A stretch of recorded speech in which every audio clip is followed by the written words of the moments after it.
se retrouve aujourd'hui dans le centre commercial de Beaugrenelle pour un événement tout particulier, un pop-up qui défie les frontières de l'art et de la photographie s'est invité pendant 20 jours en avril dans le centre commercial parisien. Yellow Corner, qui a l'habitude de présenter des artistes plus traditionnels, s'est lancé dans l'exposition de photographie mêlée à la génération IA.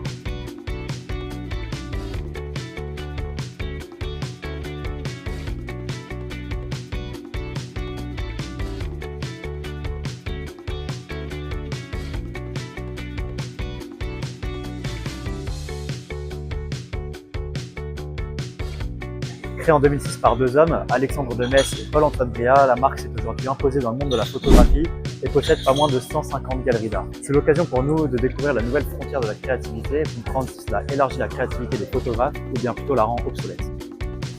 Ce pop-up met en avant une nouvelle génération d'artistes qui allient le réalisme et l'imaginaire pour créer des œuvres singulières.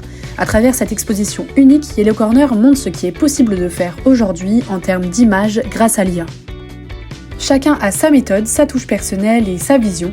Certains artistes partent des images qu'ils ont réalisées eux-mêmes pour ensuite utiliser l'IA pour créer quelque chose à partir de ces images. D'autres partent de zéro et ajoutent leur singularité artistique en faisant des retouches. On retrouve par exemple Electric Dreams, un couple qui constitue à partir de l'IA un univers américain avec des images des années 80-90. Ils essayent de raconter une histoire, passée ou future. On retrouve aussi les œuvres de Flo et Prompt Directeur ainsi que Sard, un artiste travaillant sur le monde arabe. Il crée des scènes décalées en partant de rien grâce à l'IA. Toute cette partie-là, c'est des l'IA aussi.